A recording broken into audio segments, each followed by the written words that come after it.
우리가 십계명을 계속해서 공부하고 있는데요. 지난주도 그렇고 이번 주도 설교도 여러분에게 좀 부담스러운 말씀이 아닐까 싶고, 그래서 저도 고민이 많았습니다. 이 말씀을 읽으시는 우리 조혜경 장로님은 또 얼마나 민망하시겠습니까? 그렇죠? 짧은 말씀인데, 그런데 정말 중요한 말씀이에요. 하나님께서 이스라엘 백성들 앞에 내려오셔서 그 우레와 같은 음성으로 직접 들려주신 말씀, 이 말씀밖에 없어요. 그래서 우리가 십계명 하나하나 한 말씀 한 말씀을 무겁게 그렇게 받아야 하겠습니다. 따라하겠습니다. 간음하지 말라. 간음하지 말라. 내로남불이라고 하지요. 내가 하면 모르세요? 다 아시는 말 아닌가요? 내가 하면 로맨스, 남이 하면 불륜. 동서고금을 막론하고 많은 사람들이 이 불륜을 꿈꾸고, 학자들은 간음은 인류의 보편적인 현상이라고까지 이야기합니다. 또 오늘날 많은 문화 매체들이 간음을 얼마나 아름답게 묘사하는지 몰라요. 간음, 불륜을 저지르고도 우리는 사랑했다고 그렇게 이야기하면서 그것을 죄로 여기지 않는 시대를 우리가 지금 살아가고 있습니다. 그러나 하나님께서는 분명하게 간음하지 말라 말씀하십니다.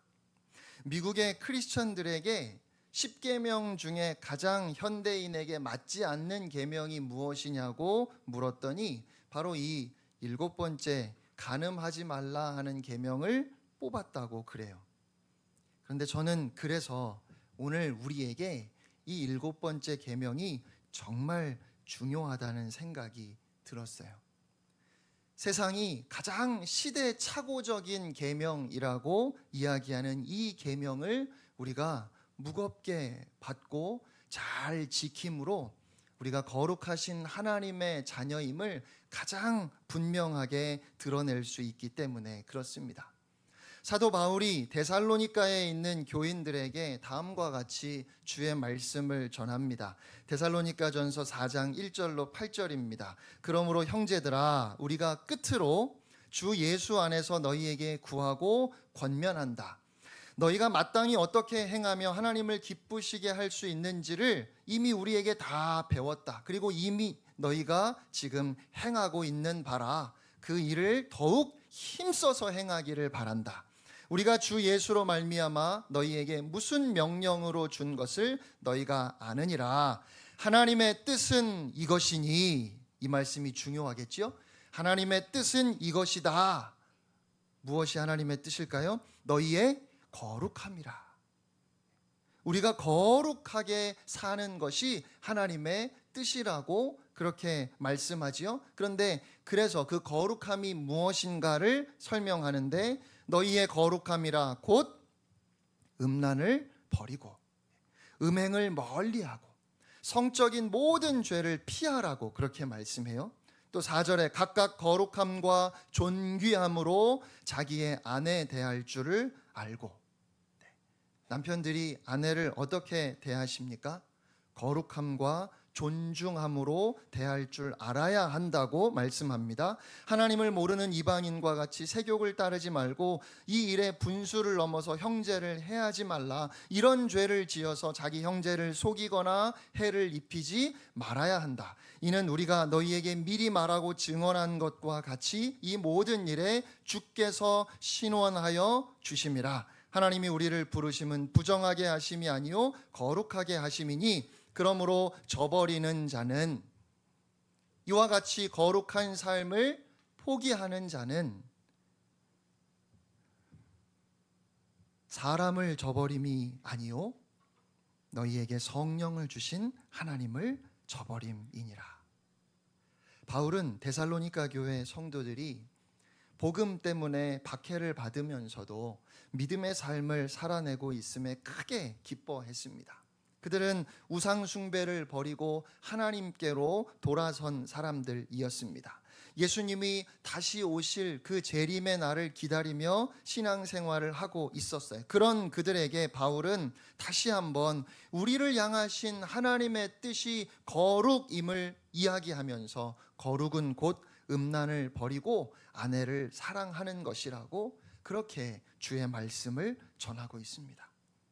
데살로니가 전서뿐만 아니라 바울은 교회들에게 성령의 감동으로 편지를 보낼 때마다 곳곳에서 간음에 대해서, 순결에 대해서 많이 언급하고 있습니다. 그런데 우리는 교회에서 이 간음에 대해서 그렇게 많은 설교를 듣지 못하는 것 같아요. 어쩌면 우리가 이 부분을 너무 가볍게 여기고 있는 것은 아닌지 모르겠습니다. 여러분, 십계명은 무겁게 받아야 하는 말씀입니다. 이 말씀이 우리에게 불편하더라도 그 불편한 말씀을 분명하게 듣고 여러분 마음에 새기실 수 있기를 바랍니다. 신명기 22장에 가서 보면 이 간음에 대해서 더 자세히 말씀하십니다. 또 레위기 20장에도 이 간음에 대해서 말씀하시는데요. 간음한 자들은 돌로 쳐 죽이라고 하셨어요. 우리는 남자들의 성적인 욕구를 본능이라는 이름으로 억제하기 어렵다는 이유로 어느 정도 묵인하는 경향이 있습니다. 본능이란 선천적으로 가지고 있는 억누를 수 없는 충동이에요. 그러니까 어쩔 수 없다는 거지요. 그런데 여러분 한번 생각해 보세요. 그러면 하나님께서 그런 본능을 모르셔서 이런 말씀을 하실까요? 우리를 지으신 하나님이 간음하지 말라 말씀하십니다. 그러니까 우리가 정확하게 알아야 하는 겁니다. 간음은 어떻게 할 수 없는 본능이 아닙니다. 간음은 분명한 죄입니다. 간음은 가정을 깨뜨리는 심각한 죄입니다. 성경이 말씀하는 간음을 정확하게 정의해 보면 한 남자가 이웃의 아내와 관계를 맺는 것이고 또 결혼한 여자가 남편 이외의 남자와 관계를 맺는 겁니다. 결국 구약 성경의 간음은 가정을 파괴하는 행위를 의미합니다. 그래서 독일어 성경을 보니까 이 7번째 계명을 너는 결혼을 깨뜨리지 말라라고 그렇게 번역하기도 했어요. 제7계명의 가장 중요한 정신은 결혼을 지키는 겁니다. 가정을 지키는 거예요. 우리는 10계명을 보면서 하나님이 뭘 하지 말라고 하셨는지가 아니라 하나님이 왜 이 말씀을 주셨는지 이 계명을 주시는 하나님 아버지의 마음을 우리가 알아야 한다고 말씀을 드렸지요. 간음이 무서운 이유는 누군가의 가정을 깨뜨리는 죄이기 때문입니다. 하나님은 우리의 가정을 아주 소중하게 여기시면서 말씀하시는 거예요. 이 7번째 계명은 무엇보다 결혼의 거룩함, 가정의 소중함에 초점이 맞추어져 있다는 것을 꼭 기억해야 하겠습니다. 그리고 우리는 10계명의 기본 정신을 기억해야 합니다. 그건 이웃을 보호하는 것입니다. 예수님의 말씀으로 하면 이웃을 사랑하는 것이지요. 우리는 간음이 내 결혼, 내 가정을 깨뜨리기 때문에 하면 안 된다고 생각하지만 이 계명의 1차적인 목적은 내 가정을 보호하는 데 있는 것이 아닙니다. 7계명의 목적은 이웃의 가정과 결혼을 보호하는 것입니다. 이웃의 생명을 보호하기 위해서 살인하지 말라 말씀하셨던 것과 동일하게 이웃의 가정을 보호하기 위해서 너희는 간음하지 말라라는 계명을 주셨습니다. 요즘 젊은 사람들은 일단 살아보고 결혼하거나 결혼을 하고 나서도 일정한 시간이 지난 후에 혼인신고를 한다고 합니다. 어떻게 보면 아주 합리적인 선택인 것 같지만 성경은 그것을 간음이라고 규정하고 있습니다. 여러분, 분명하게 아셔야 합니다. 결혼은 우리 마음대로 우리가 원하는 대로 선택하고 바꿀 수 있는 게 아닙니다. 결혼은 하나님의 명령에 순종함으로 이루어져야 하는 겁니다. 성경은 이스라엘 백성들이 하나님 외에 다른 신을 섬기거나 우상을 만드는 것을 영적인 간음이라고 말씀해요. 왜 이스라엘 백성들이 다른 신을 찾았을까요? 하나님을 향한 사랑이 식었기 때문입니다. 우리는 간음을 저지르고 사랑은 죄가 아니라고 그렇게 항변합니다. 맞아요. 사랑은 죄가 아닙니다. 그런데 사랑의 대상을 잘못 선택하는 것이 죄입니다. 제7계명은 사랑의 대상을 잘못 선택한 것에 대한 엄중한 명령입니다. 아무리 사랑이라고 고집을 부려도 그 대상이 잘못되면 타락의 길을 가는 겁니다. 그러니까 사랑이 식었다고 다른 대상을 잘못 찾을 것이 아니라 처음 마음을 되찾아야 하는 겁니다. 부부 사이에도 마찬가지입니다. 결혼할 때는 두근거리는 마음, 사랑한다는 느낌에 취해서 결혼하지요. 그런데 그렇게 서로에 대한 매력이 얼마나 가나요? 살다 보면 권태기라는 것도 찾아옵니다. 그럴 때 사람들은 다시 어떤 감정이나 매력을 느낄 수 있는 대상을 찾습니다. 그래서 간음이 이루어지는 거지요. 그런데 그건 이스라엘이 하나님을 버리고 우상을 섬기려 한 것과 똑같은 겁니다. 그렇게 해서 절대로 다시 사랑할 수 있는 것도 아니고, 그것은 소중한 결혼을, 가정을 파괴하는 심각한 죄입니다. 결혼할 때 우리가 서약을 하지요. 저는 아무개를 아내로 맞아, 저는 아무개를 남편으로 맞아, 죽음이 우리를 갈라놓을 때까지 신실한 남편, 신실한 아내가 되겠습니다. 결혼은 인간이 만든 의식이 아니고 하나님이 정해주신 겁니다. 그러니까 결혼은 하나님 앞에서의 약속입니다. 그래서 주례를 할 때 목사는 하나님의 말씀으로 이렇게 선언합니다. 마태복음 19장 6절 말씀이지요. 그런즉 이제 둘이 아니요 한 몸이니, 그러므로 하나님이 짝지어 주신 것을 사람이 나누지 못할지니라. 아멘. 성경은 죽음이 나눌 때까지 나눌 수 없는 것이 결혼이라고 말씀합니다. 여러분, 이 말씀은 곧 사랑보다 결혼이 더 중요하고 더 위대한 것이라고 그렇게 말씀하시는 것 아닐까요? 결혼을 지키기 위해서 적어도 죽음이 갈라놓을 때까지 서로에게 신실하고 순결해야 함을 요구하시는 말씀 아닙니까? 그러면 우리는 어떻게 해야 할까요? 간음하지 말라. 너희를 향한 하나님의 뜻은 거룩이니 하나님이 거룩하신 것처럼 너희도 또한 거룩하라 하시는 이 말씀을 우리가 오늘 받아서, 그래서 거룩하게 살기 위해서 어떻게 해야 할까요? 특별히 이 간음의 문제는 이기는 것이 아니라 지키는 겁니다. 뭐라고요? 이기는 것이 아니라 지키는 거예요. 죄와 싸워서 이기겠다는 마음도 필요하지만 죄의 자리에 가지 않도록 나를 지키겠다는 마음이 더 중요합니다. 세상은 점점 더 이 간음의 죄를 예쁘게 포장합니다. 자꾸만 묵인하려 하고 정당화하려 합니다. 이런 계명을 지키는 것이 시대착오적인 생각인 것처럼 보이게 만들어요. 그러나 하나님은 우리가 어떤 상황, 어떤 환경에서도 구별된 삶을 살기를 원하십니다. 세상과 다른 것이 구별이지요. 그게 곧 거룩입니다. 하나님이 원하시는 것은 우리가 거룩한 삶을 사는 것이에요. 그래서 문제는 우리가 어떻게 구별될 수 있는가 하는 겁니다. 예수님은 이 7번째 계명의 문제가 간음을 범하는 행위에 있는 것이 아니라 마음에 있다고 말씀하십니다. 우리 마태복음 5장 27절 28절 말씀을 함께 읽겠습니다. 시작. 또 간음하지 말라 하였다는 것을 너희가 들었으나 나는 너희에게 이르노니 음욕을 품고 여자를 보는 자마다 마음에 이미 간음하였느니라. 아멘. 음욕을 품는다라는 말은 암탉이 알을 품는다 할 때 그 품는다와 같은 단어입니다. 암탉이 알을 품고 시간이 지나면 어떻게 되지요?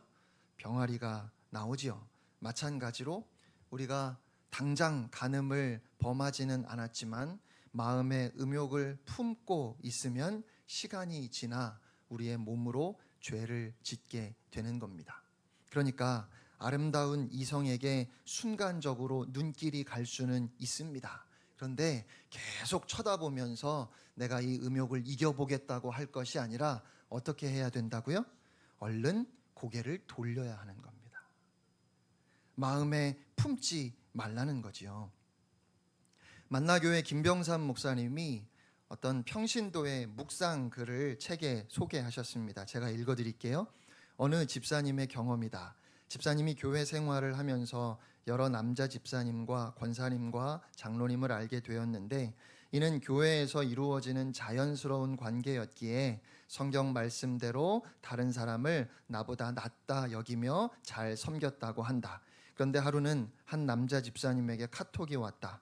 그분은 얼마 전까지 개인톡으로 성경 말씀이나 좋은 글, 감동적인 영상을 보내던 분이었다. 그래서 그런가 보다 했는데 이번에는 내용이 달랐다. 요즘 힘든 일이 있으니 커피를 한 잔 사줄 수 있느냐는 내용이었다. 순간 이해가 되지 않았다. 그분은 이미 결혼했고 아내 집사님도 서로 아는 사이인데 왜 이런 카톡을 보낼까 하는 생각에 제가 무슨 도움이 되겠어요. 교회 일로 바쁘신가 봐요. 기도로 힘을 보태겠습니다 하고 정중히 사양했다. 그 후에도 그 집사님에게 계속해서 성경 말씀, 감동적인 글이 개인톡으로 왔지만 이 집사님은 아예 메시지를 보지 않았다. 지나다 만나면 인사는 하되 가급적 눈을 맞추지 않거나 말을 하는 것도 꺼려졌다고 했다. 교회에서는 이런 문제를 철저히 단절해야 한다는 생각으로 다른 사람들과 차를 탈 때도 나란히 앉지 않았다. 목회자들은 여러 규칙을 만들어 혹시 생길 수 있는 문제들을 조심하는데 평신도들에게도 이런 정도의 예의는 있어야 한다는 생각이 들었다. 한 교회 성도로서 서로의 남편과 아내가 함께 동역하면서 이렇게 다른 형제의 아내에게 개인적으로 차를 마시자고 하는 것이 과연 옳은 것인지 물어보지 않아도 답은 다 안다. 주 안에서 형제 자매라는 친분이 있더라도 교회에서는 늘 주님이 함께 하신다는 것을 기억하고 혹여 조금이라도 주님이 싫어하실 일은 마음에라도 품으면 안 되겠다는 생각이 들었다. 주님의 불꽃 같은 눈동자가 지켜보기 때문이다. 그것이 가장 두렵다. 우리는 하나님 앞에서 노력하지 않으면 너무 쉽게 거룩을 훼손할 수 있습니다. 인간은 그만큼 약합니다. 그러니까 아예 넘어질 수도 있는 상황을 만들지도 말아야 합니다. 피해야 하는 겁니다. 도망쳐야 하는 겁니다. 오늘날 많은 그리스도인들조차 이 7번째 계명에서 이미 실족하여 넘어진 경우가 많습니다. 나는 이미 순결을 잃었어. 나는 더 이상 하나님 앞에 쓸모가 없어. 이렇게 죄책감에 빠져 주눅이 든 영혼들이 많습니다. 미국의 가정사역자로 유명한 제임스 돕슨 박사가 이런 말을 했습니다. 오늘날 교회의 청년들, 청소년들, 특히 남자들의 경우에 정욕에 대한 죄책감이 장애가 되어 하나님께 쓰임받지 못하는 경우가 너무 많습니다. 하나님의 백성들이 일어나 하나님의 일을 감당해야 하는데 정욕의 문제에 넘어지고 실족한 것 때문에 그 죄책감으로 아무것도 하지 못하는 자리에 주저앉아 있는 영혼들이 많다는 것입니다. 오늘 우리는 예수님께서 그런 우리들을 위해서, 그렇게 연약한 우리들을 위해서 오셨다는 사실을 기억해야 하겠습니다. 우리가 죄를 지을 수밖에 없는 사람이기 때문에 우리의 힘으로 도저히 하나님의 명령을 온전히 따를 수 없기 때문에 예수님이 오셨습니다. 바울은 철저한 율법주의자였습니다. 누구보다 율법을 철저하게 지키며 열심을 냈던 바리새인 중에 바리새인이었지요. 그런 그에게 마음에 큰 부담이 하나 있었습니다. 그건 율법을 대하면 대할수록 자신이 그 율법에 합당한 삶을 살지 못한다는 것이 깨달아지는 겁니다. 겉으로는 완벽한 율법사입니다. 하지만 속으로는 엉망진창입니다. 율법이 하라 하는 것은 하기 싫고 율법이 하지 말라 하는 것은 원하는 그런 자신의 속사람을 보면서 바울이 이와 같이 탄식합니다. 오호라, 나는 곤고한 사람이로다. 이 사망의 몸에서 누가 나를 건져내랴. 바울은 그렇게 절망했습니다. 그렇게 울부짖었습니다. 그런데 그런 그가 또 이렇게 이야기합니다. 로마서 8장 1절로 2절 말씀 우리 함께 읽겠습니다. 시작. 그러므로 이제 그리스도 예수 안에 있는 자에게는 결코 정죄함이 없나니 이는 그리스도 예수 안에 있는 생명의 성령의 법이 죄와 사망의 법에서 너를 해방하였음이라. 아멘. 로마서 7장과 8장으로 나누어져 있지만 여러분 이게 붙어 있는 말씀입니다. 오호라, 나는 곤고한 자라.